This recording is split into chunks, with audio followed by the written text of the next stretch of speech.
sing pol-polan awak dhewe ya. Lah iya lho Bos, aku karo menye urung kok Bos. Apa urung apa lho kowe lumayan Kok 5.000 tok iki. Blas. Matur nuwun nggih Bos, gocek-gocek Bos nggih. Terima kasih nggih Bos. Terus ngaturaken yang dari Kalimantan nggih matur sembah nuwun. Barokah selalu. Matur nuwun besar Bapak Marnoto. Marnoto betul. Kirang langkung nyuwun nggih pangapunten sedherek selawase. Amin. Matur sembah nuwun ya.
You sing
kaning pati. Ojo banget sampai ora sapan.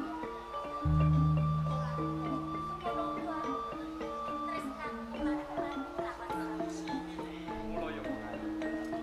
Ojo nganti pikir go lawan bocah lanang. Ngomong kena tak.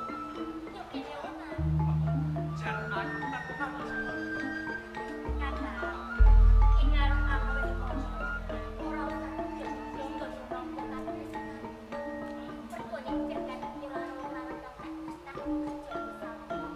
Rumangsa kaya kadhe kanukil.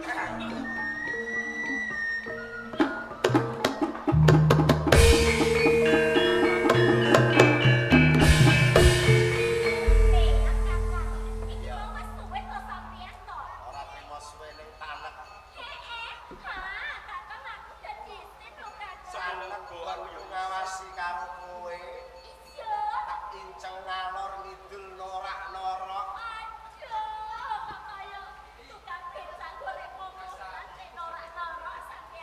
Sing bangetan iku ora sing inceng.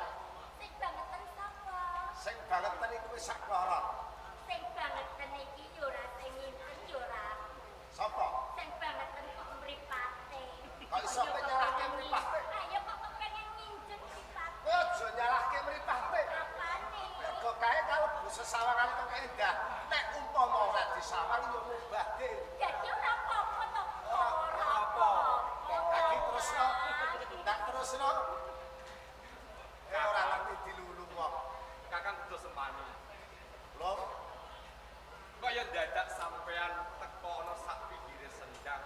Iki tenane sampean iki langke apa ana wigati kok Kakang? ya sadurunge aku njaluk gedene Parapura.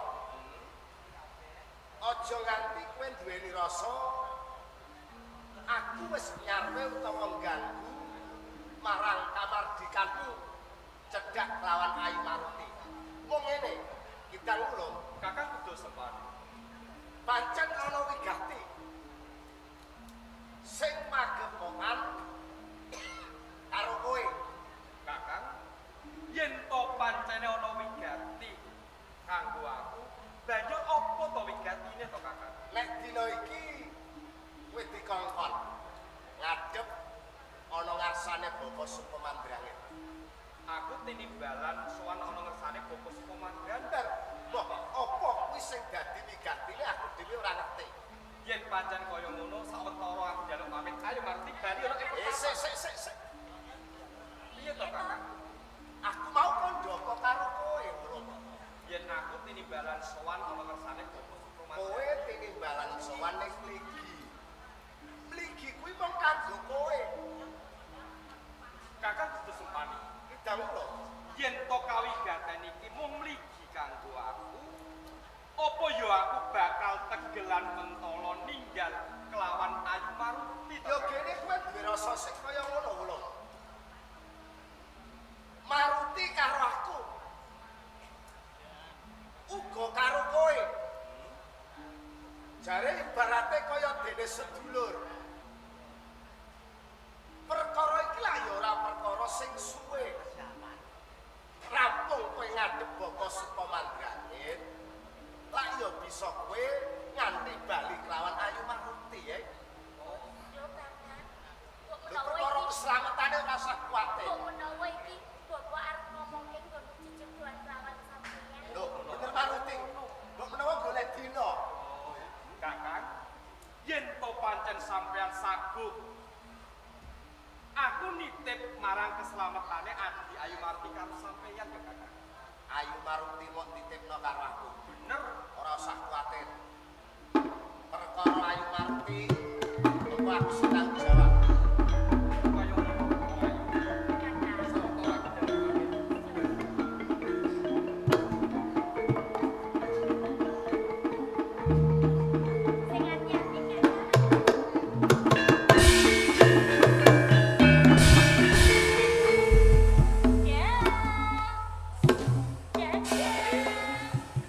Hei, wis ora ketok kok duda-dada.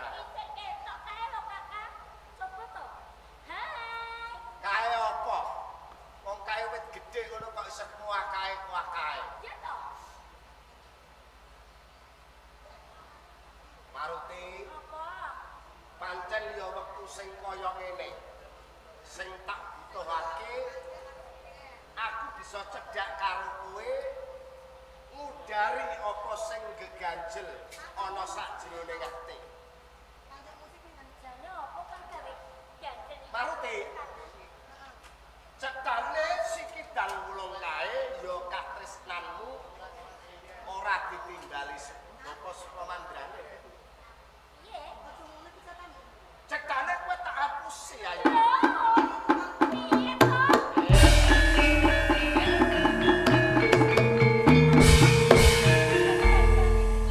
Jajane opo kang kok karepake kok nganti sampean tega ngapusi? Sebab Mergo atiku loro. lah sebab opo kok atimu lara ose? Oh sik, Piye? aku tak bloko karo kowe. Lho kok kowe iki lho kakak. Ya mergo nek saben wedak kowe cedhak kelawan idang welo. Kowe sing kinasian, kowe andum katresnan. Atiku kaya-kaya ora bisa tak otot meneh. Mergo apa? Aku duweni rasa sering. Dasare sing seneng karo kowe. Kuwi ora mung idang welo. Nek aku uga darbe rasa seneng karo kowe, ayo Mar.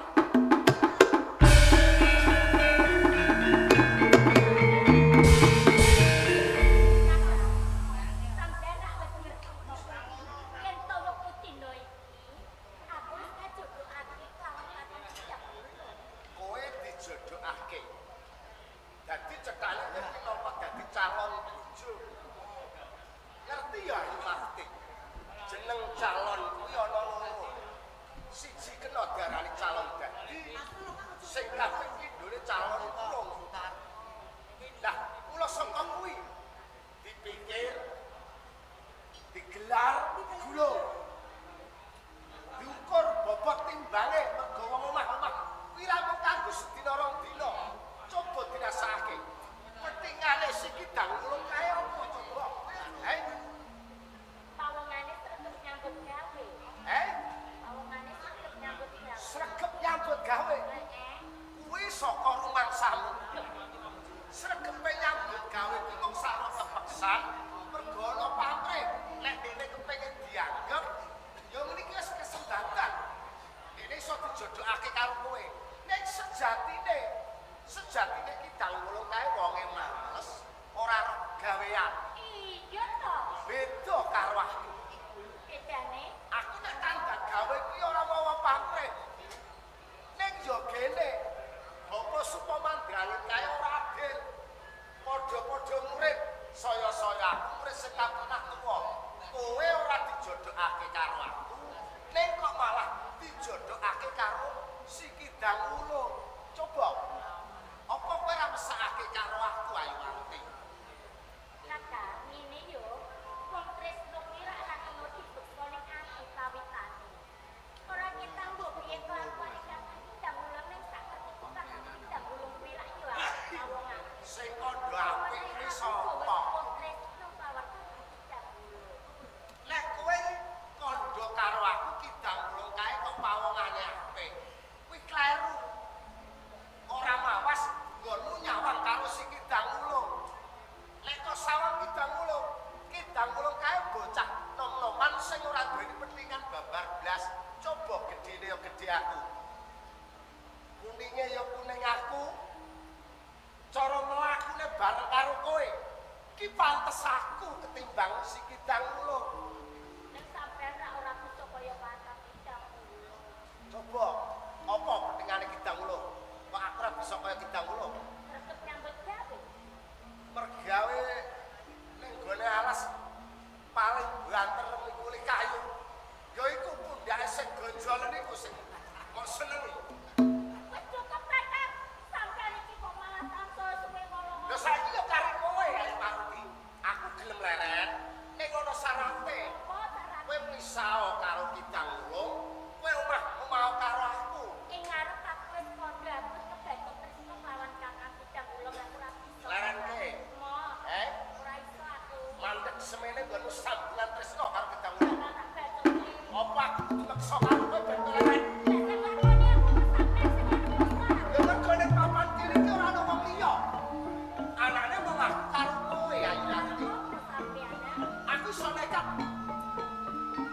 seneng kuwi bisa nekat. Nek nemoni kahanan sing kaya ngene iki. Kowe dadi bojoku, padha-padha kowe tak kepenak lo. Kowe tak kuliah lo, kowe tak swagakno. Ora mung pitangulung dhewe sing bisa nyenengno kowe. Ning aku uga bisa nyenengno kowe. Ora kentang sampean kudu nyenengake aku nek aku tresno kawon sampean. Ora seneng. Ora seneng. Apa tak peksa kanthi dalan kowe tak prawoso. Aja kakak. Kowe tak perkosa. Aja. Nek kowe ora gelem tak peksa. Kowe manut karo aku. Ngerti? Aku sepegel karo kowe. Mergo kowe sing jalani karo aku. Lha nek papan kene iki adol ora do kidul. Sing ono karo aku kok kowe. Arep jaluk tulung kowe ora bakal ono sepisan. Sopo? Jajal. Jajal regane ati kene menjur jaluk tulung nek encen pancen ditulungi. Ora punya aku kok. Cek kok ora apa-apa. Ora apa-apa. Nek padha-padha.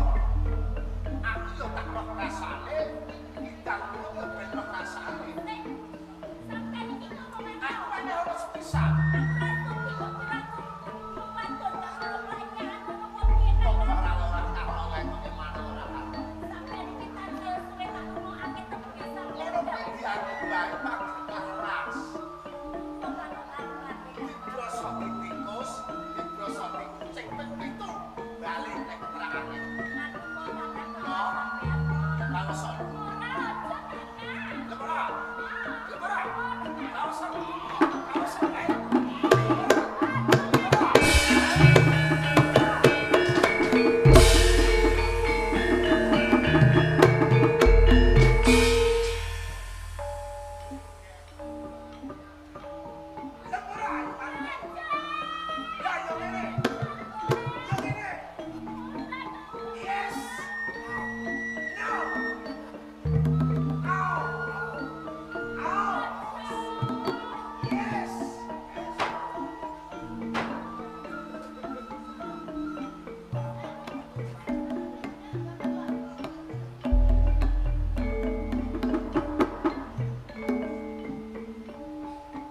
Sepul bener. Kandhane wong akeh kae. Bocah wadon kuwi nek isih prawan. Rasane kaya dene bisa ngrasakake swarga donya.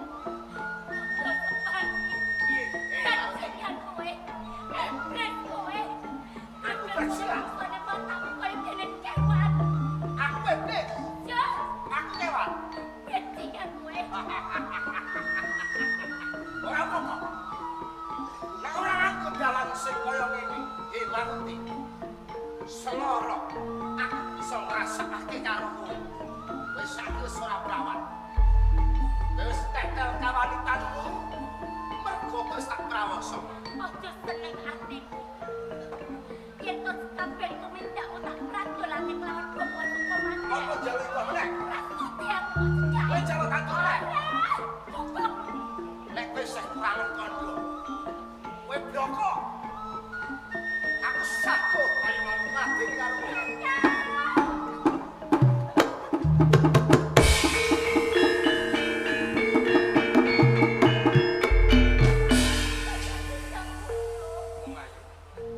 Yo kene sak tekaku.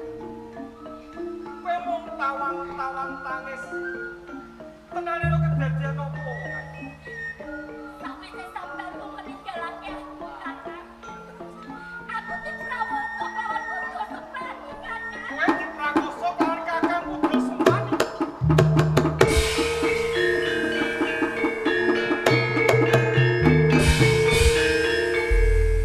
Kakang Putra Sempani. Ora nyono babar pisan Kakang. Yen to sampean nganti tumindak esto merakoso kelawan Ayu Maruti Kakang. Ora tak selaki kita loro. Nganti aku tegelan mentolo. Tumindak nganti gedene mrawoso karo Ayu Maruti. Iya, mergo dasare Aku duweni rasa seneng. Aku duweni rasa tresna lawan Ayu Maruti. Apa aku kleru iki Kang Mula? Kakang sudah sopan. Yen to meremo mripatmu, kupingmu krungu. Lamun to tuliya kupingmu mripatmu weruh. Sapa Ayu Maruti? Ayu Maruti kuwi katresnaku, Kakang. Nanging yo kene. Kowe nganti tumindak. Kowe nganti tumindak mrakoso lawan Ayu Maruti, Kakang. Kowe kena kandhang karo aku. Kang Mula. Kena kowe nyesorai karo aku. Ya. Ning kowe bisa ngrasakake karo atiku. Aku gelo. Nek Ayu Maruti kuwi dadi calon bojomu. Saya saben dinane Ayu Maruti mung cedhak karo kowe. Kakang kudu sopan. Yen to pancene sampean duwe rasa tresna lawan Ayu Maruti, nanging yo kene. Sadurunge Ayu Maruti dipacangake karo aku. Sampean ora nembung luwih dhisik lawan Bapak Sukomandrani, Kakang. Aku kudu nembung. Nek aku nembung karo Bapak Sukomandrani, kuwi ora bakal ditampa. Mergo dasare apa? Dasar apa? Bapak Sukomandrani kaya aku ngerti. Nek sing ditresnani karo mesti kowe. Dadi ora lokal. Nek kowe ngrebut benermu dhewe ning ngluputake karo aku. Semono uga aku. Aku uga duweni rasa. Nek aku mrawasa karo Ayu Maruti, wis tak anggap bener. Kakang kudu sopan. Ngendi prasapamu biyen, Kakang? Kowe wis tau janji kalawan Kidang Wulung. Antara Kidang Wulung lan kudu sempani. Ora bedane kaya dene godhong suruh. Senadyan to diwolak-walik beda rupane, nanging yen dinikit padha rasane. Nanging Kakang, yen to wis ana kedadian sing kaya ngene, tanpa guna aku ngajeni karo kowe. Ngejakmu ngopo ae, Kang Mula? Wektu dina iki aku bakal nganakake garis pamisah Sing kok karepake antara Kuda Sempani lan Kidang Wulung. Ora ana tali tumalining paseduluran. Nanging sing ana musuh lan musuh Kuda Sempani. gelut tak turuti.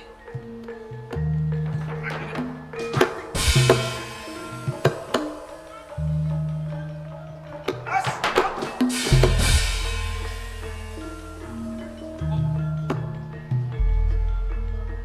Padha-padha murid ana ing pertapan Gunung.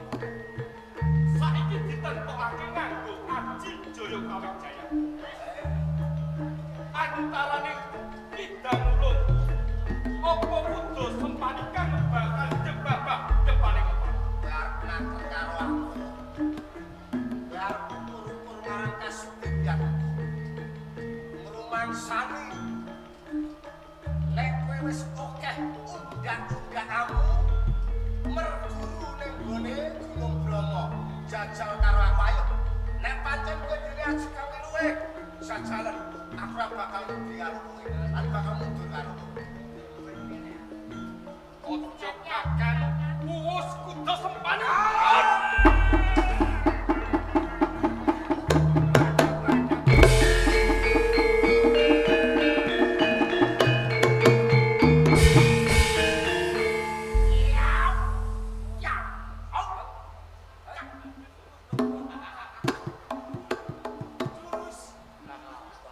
Jurus singa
sing pangerten kalih sampean.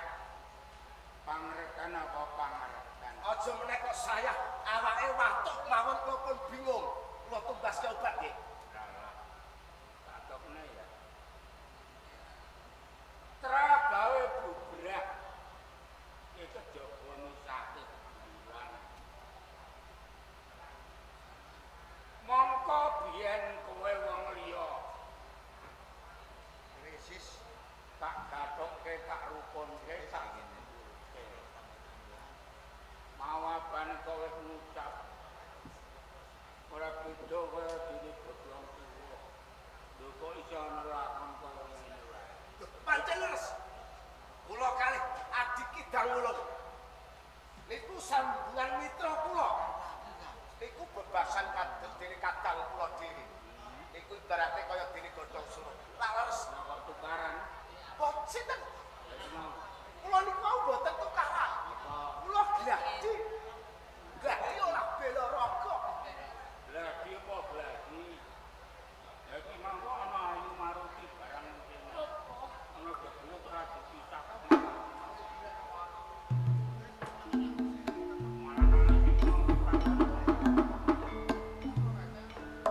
Untuk dapat seorang blok yang mampu. Iki perkara Pulau sampun ruas wirang. Irang Pulau istimewa.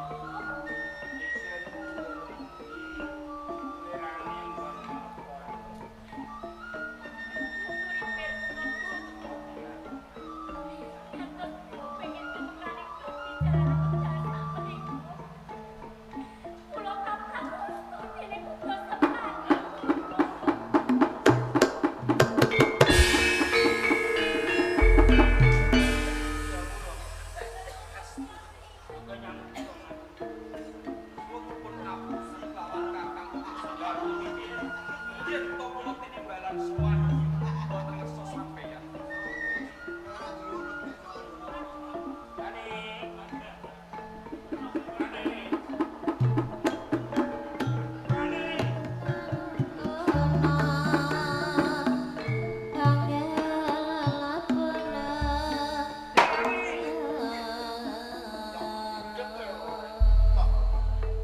Budek ya? Enten apa? Iya, kowe ngrawat Pak Ayu Maruti.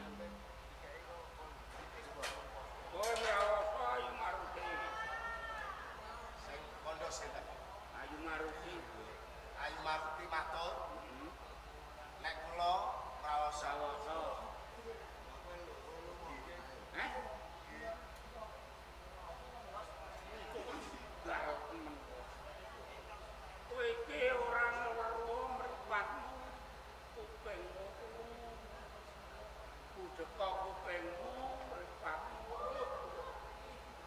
Ayu Maruti kira wis tak patangke lawan Kidang Wulung.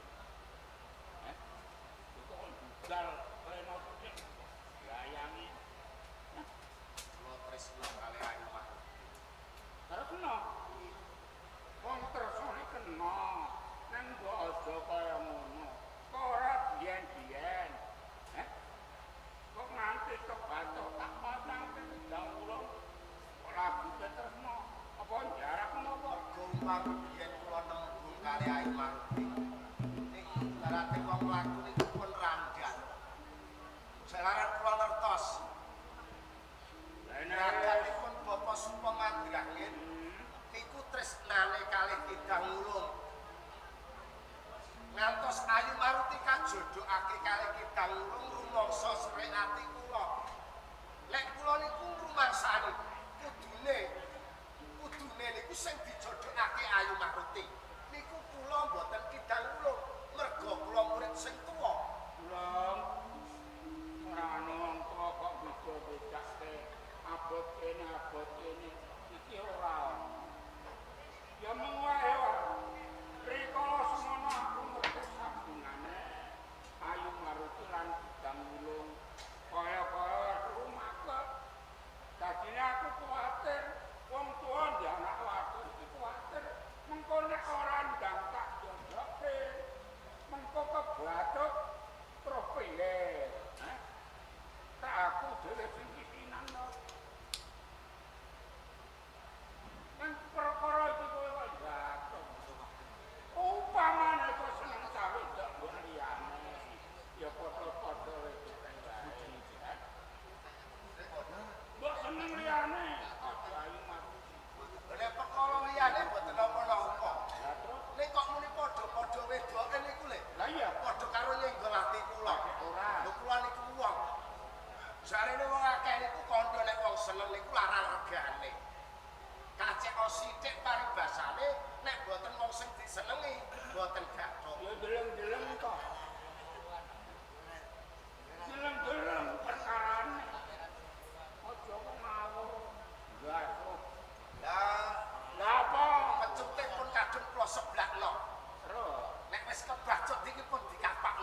jagani ning kono ya.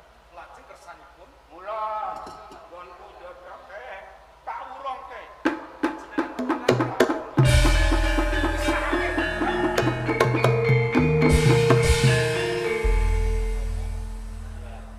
yen to anggen kula sesambungan tresna kalian Adi Ayu Maruti. Sampeyan ngurungaken lajeng sinten to? Kakung ingkang pas ing mangkenipun dados bojonipun Adi Ayu Maruti. Mau jangan semani pentute sebelahno kebatike dikapakno. Nggih, menika leres. Ya mergo wis kadung diprawasa kudu sempan. Bakal tak bacoke tak jodoke kudu sempan. Panjenengan cobaken to Kakang kudu sempan.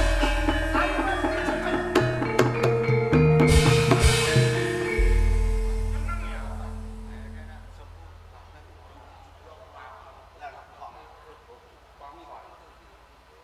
Piye le? Senaosa ampratipun kados pundi. Mbok menawi punika kagem kesaenanipun Adi Ayu Maruti. Nanging nggih Bapak, Nanging yen to katara leres panjenengan jodohaken Ayu Maruti kelawan Kakang Kudu Sempani. Saantawis pun pamit, kula badhe nilaraken pertapan kula.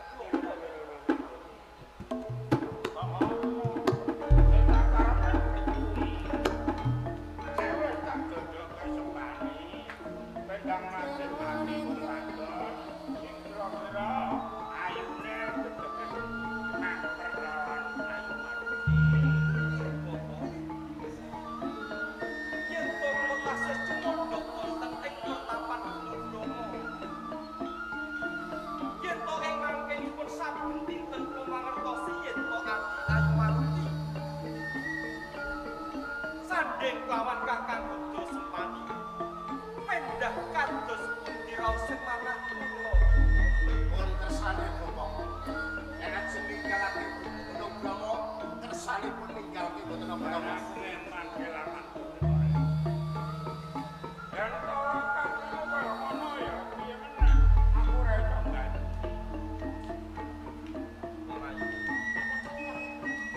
Ora usah sedih. Mbok menawa iki wis garising pepesti. Aku kudu pisah karo kowe, Mas.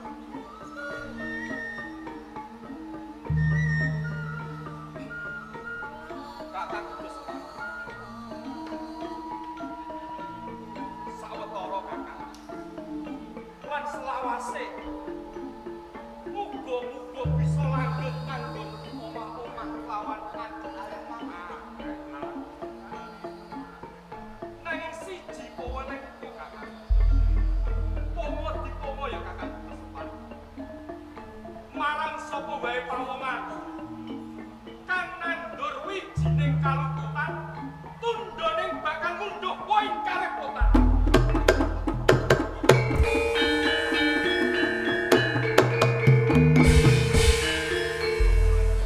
Wah, sobat. Elakan murid iki gatahe kok masokno wong.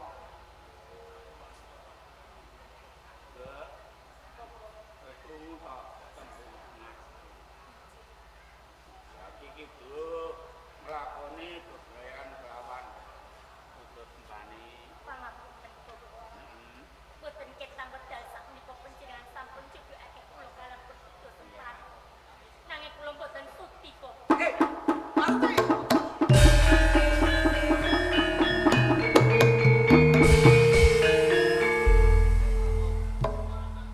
Nek kedadian ngaten iki pripun?